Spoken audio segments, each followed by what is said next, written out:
was impossible for him to tell whether the dark wall was in the far distance or right in front of him. He came to his senses and started running. The blue lightning threads plowed through the ground on either side and overtook the running boy. The broken ground exploded into the air, and the thunderous concert of the lightning made his screams sound muffled and quiet to him, as if he wasn't the one who was screaming. Welcome to Ephemeral Eyes. This is the first episode of the Galaxy Plan, a story that is much longer and was supposed to be a novel about humanity and the cosmos, the limits and the potential of the human mind someday. I decided to convert it to episodic content. I hope you enjoy. Also, please support the channel by leaving a like and a subscription. It really is just a click for you, and it means the world to me, friends. In the twilight of an era, I was born on a planet far from the concept of Earth. The populace, living in symbiosis with ethereal constructs they called sentinels, entities of vast knowledge and guidance, never fathomed a life beyond the reach of their technological wonders. Daily existence was interwoven with these marvels.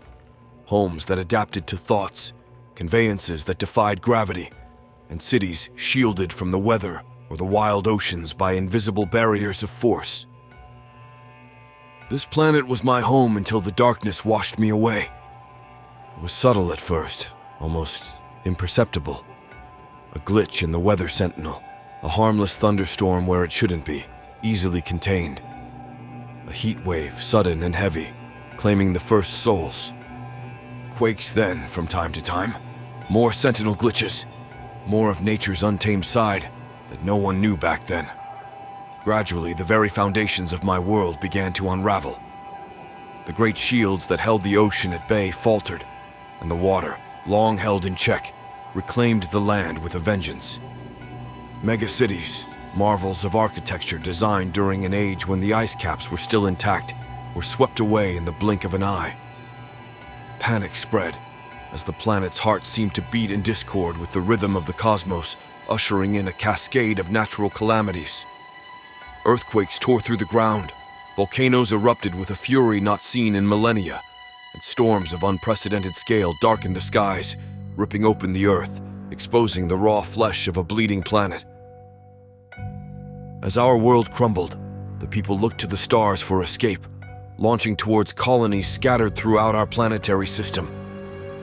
Yet the dark presence that had begun to suffocate our world was unrelenting, and calling it a dark presence is sadly the best I can do for you now. Orbital habitats, once serene havens among the stars, were torn asunder. Mining stations that had chewed through asteroids went silent. Vessels of any kind, arcs, science ships, transporters, all lost the necessary insight to construct a warp field, as if the rules of the cosmos suddenly went of by the tiniest but significant bit. Amidst this apocalypse, I found myself on a cruise ship of unparalleled scale and luxury, designed for journeys across the stars. It was supposed to be the trip of a lifetime, so I left our system during the first storms when no one suspected catastrophe yet. This involuntary ark, a remnant of a more innocent time, had a mysterious destination. Its passengers, a few million souls fortunate or perhaps cursed to survive, bore witness to the final chapters of their civilization from the relative safety beyond our system. Yet, the dark force rippled across the expanse and rendered the megaship a silent monolith, adrift among the stars. 3 long metal streaks that were the habitat surrounded by the ellipsoid shape of the warp engine.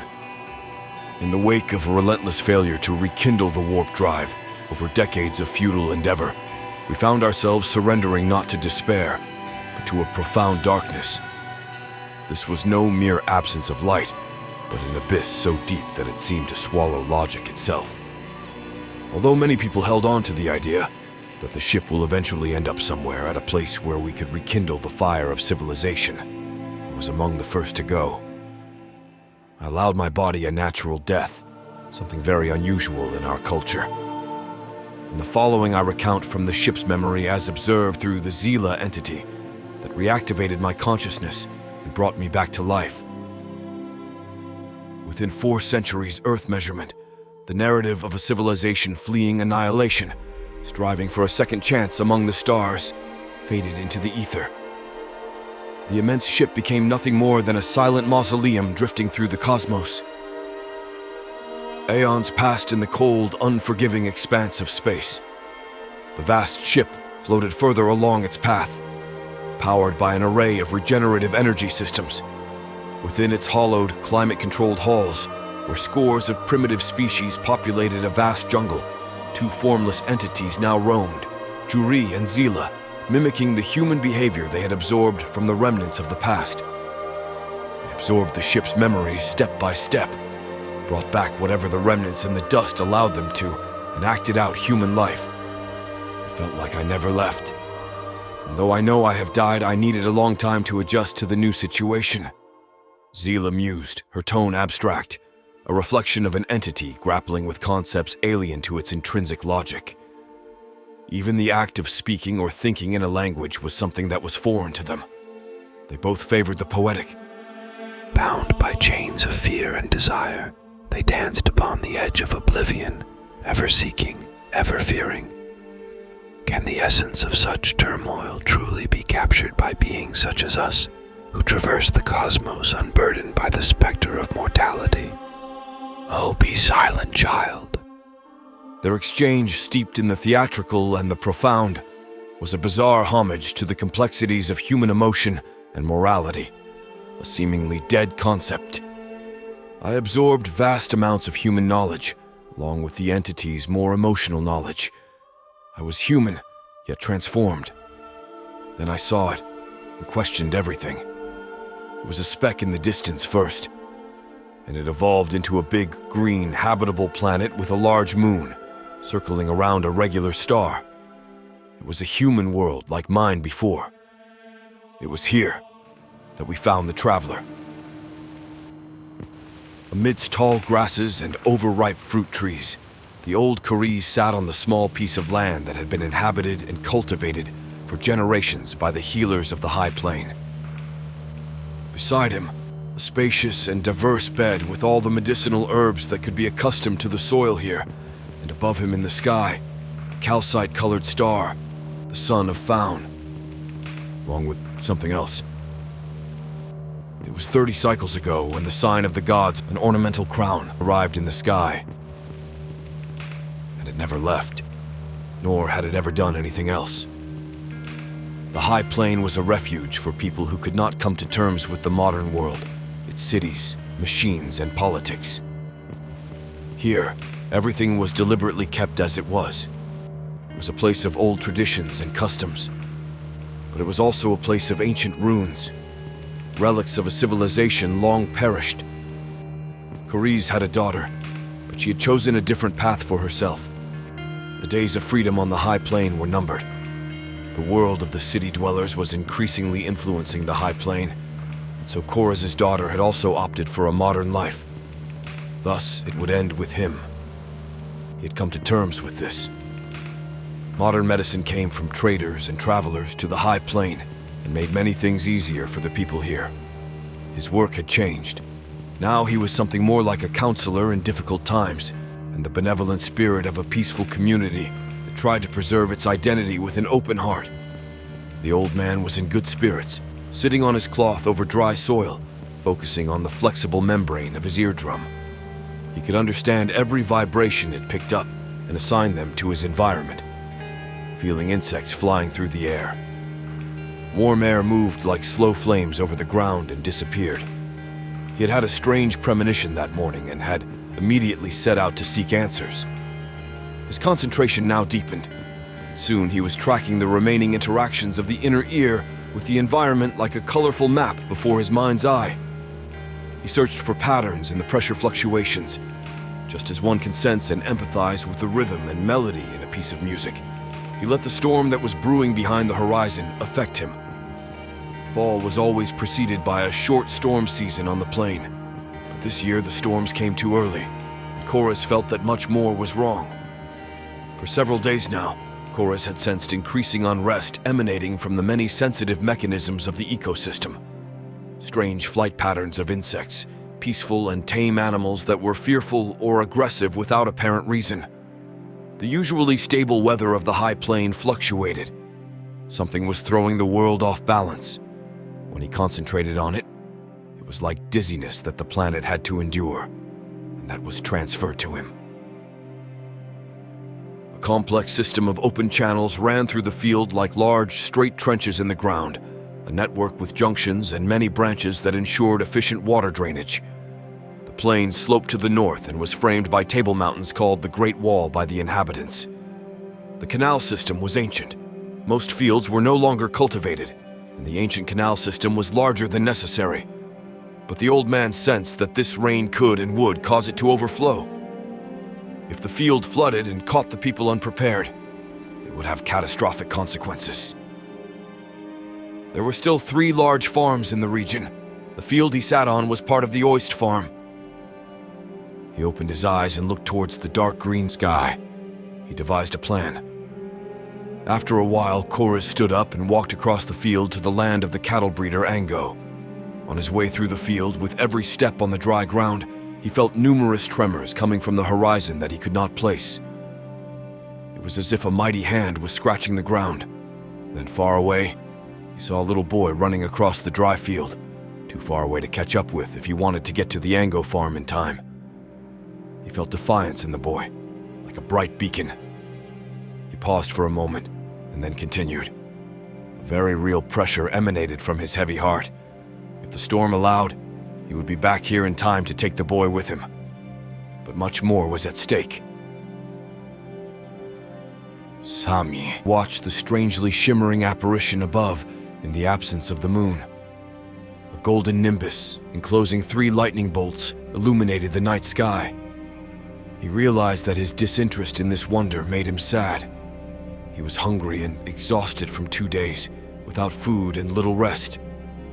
The heat of the long day had become bearable due to the icy winds of the approaching autumn storm, and a gentle, irregular rain settled over the grateful dryness of the steppe.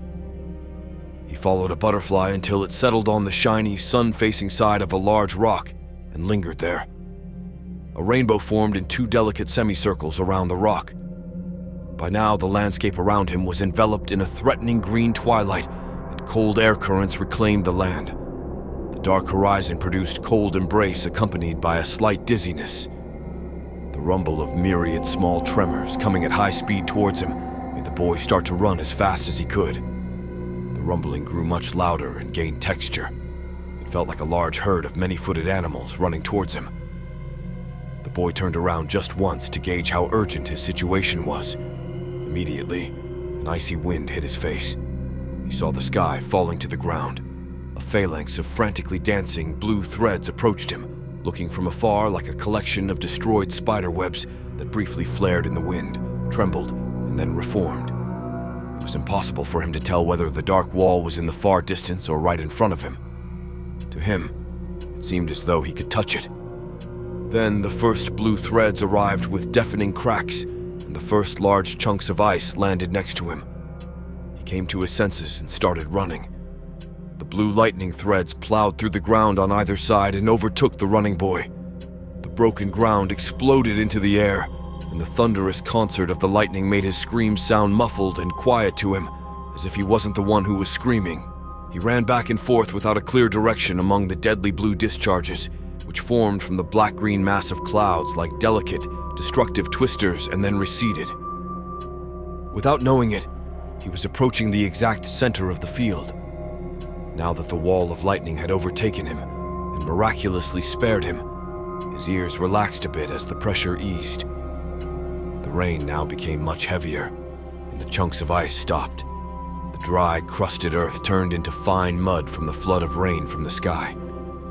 With deep determination, the boy ran after the lightning, away from the merciless wall of water. With his gaze towards the horizon and distorted by the rain that made him blink incessantly, he lost his footing and fell forward into the ancient drainage canal, which had already filled up to hip height with water. Sami managed to stand up. The wall of the canal was too steep and too high to climb out. He moved parallel to the advancing front of the storm, hoping for an exit. He was already completely soaked and started to freeze. It was so cold all of a sudden, and breathing had become challenging. The force of the countless drops of icy water and the current in the stone canal pushed him underwater. He could no longer stand. The water flowed faster and faster, forcing him to use his strength to keep his head above water. His hands and feet became so cold that they turned numb and slow. The same gradually happened to other muscles in his body, which burned with pain. Whatever saved the boy from panicking also reduced him to the most simple routines. The pressure from above was enormous. Getting air was all that mattered. His mind was blank. The constant paddling and rowing in the torrential current of the water in the canal brought a spark of inner warmth back to his body. The rain had suddenly disappeared, and an icy wind swept over Summy's head, stinging his face. His tired muscles failed more and more often, and he had to struggle hard not to sink. The storm that had raced away was now the quietest sound. The departure of the rain was reminiscent of falling asleep. The cold rain that displaced the standing heat on the step came through an icy, low-pressure area. Ice crystals immediately covered the soaked surfaces, giving them an enchanting appearance amidst the twilight and the silence that followed the roaring and raging of the lightning. Somi's face went numb, his hair stiff. The icy breath clung to every surface of his skin and bit into his flesh. Somi was being flushed towards a dark wall. With great difficulty, he could make out that it was a large rock. He was pulled underwater, into darkness. A current flushed him through a system of tunnels until he fell free. Falling water pierced a watery surface below. It took a long time. Then he hit the water too. The darkness was absolute. No light came through the hole in the cave ceiling, and there was only the quiet music of water on the rocks. The boy named Summy glowed and oscillated between moments of wakefulness and fever dreams in tight intervals. The dreams were frantic and vivid, featuring faces of his parents dissolving before his eyes and the outlines of his siblings running panically into a giant rabbit trap. His waking moments felt even more unreal. Confusion became his reality down here in the dark. When awake, he couldn't control his thoughts, and the darkness around him ensured that his inner eye and the fever tortured him with haunting images of the family he had to leave behind. A soft voice from afar, like a gentle breeze, tried to soothe him. It was Ela, whose spirit was woven with his in an inseparable bond, much like the mythical mycelium that connects the deep forest floor across the vastness of the planet. Yet, in this moment, within the cold, unyielding embrace of the stone structure, that ancient living network seemed to lose its power, its whispers barely reaching him, as if the stone walls were a barrier too dense for even the most profound connections. He felt a chilling emptiness within, a void where the warmth of his family should have been, their presence now as distant as the memory of meat laid on ice in preparation for the harvest festival in Genta, a memory now overshadowed by his heavy, burning breaths. Battling the grip of his injury and the delirium, the boy dared to open his eyes, expecting only the engulfing blackness that had been his constant companion. Yet against all anticipation, a glimmer pierced the void within the cavernous dome. A fragile, ethereal blue light emerged, as if awakening the dormant, colossal stone cathedral around him. This unexpected beacon seemed to mute his pain and fever, granting him an almost miraculous mobility. With newfound ease, he breathed deeply, sat up, and flexed his once immobilized leg. Each breath drawn in the presence of this mysterious luminescence infused him with vitality, compelling him to stand, mesmerized by the spectral glow dancing on the water's untouched surface. As he reveled in this sudden liberation, the immense structure that cradled him was silently transforming. The once debris-laden dome now boasted a seamless, solid floor, replacing the water that had been.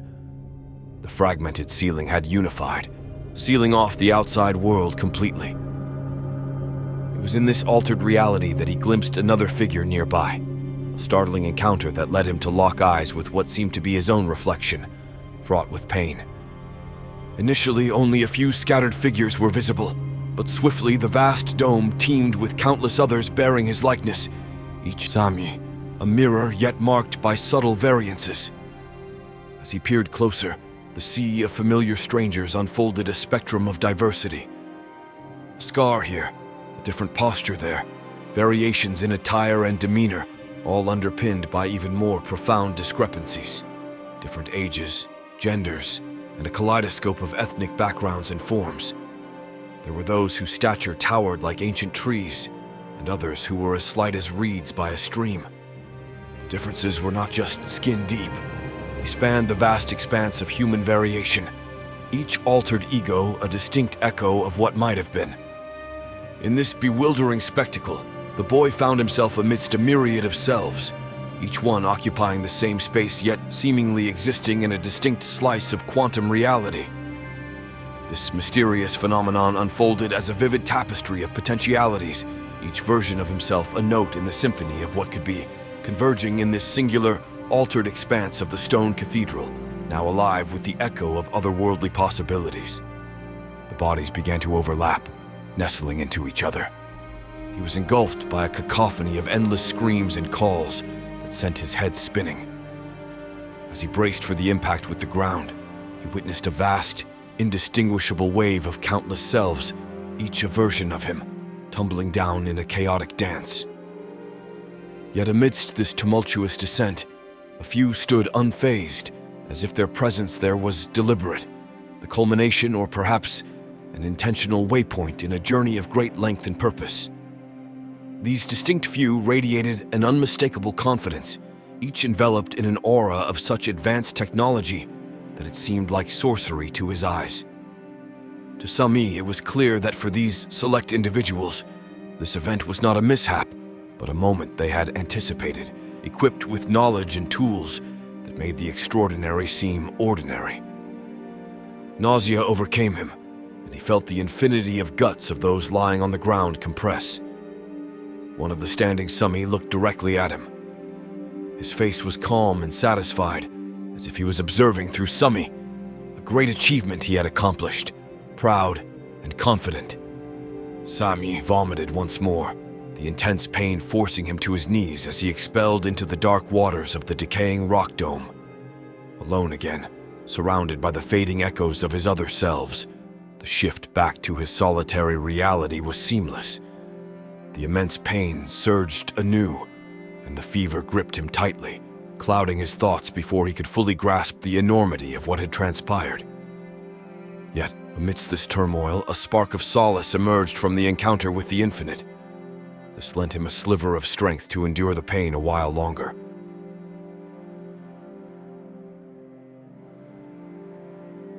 In a dark corridor of space, something akin to a vein, the mother stirs. The things she witnessed, the love she felt, oh, the death she tasted. Like a star that falls from the night sky into the abyss, I willingly fly. In its embrace, I let it feast, and with it dance, myself released. Destruction feels like hope's sole light, where no rebirth comes into sight. Whispering lies to stick with the dark, finding reasons like it's some kind of art. She observes most patiently, looking for a certain pattern, hoping in some kind of reptilian, body-bound way that just for once in a while representing eons for her, the pattern would hold off. And she could rest. If you liked the first episode of the Galaxy Plan, please support our channel by leaving a like and a subscription. I hope your mother never scolded you for your ambitions, friend.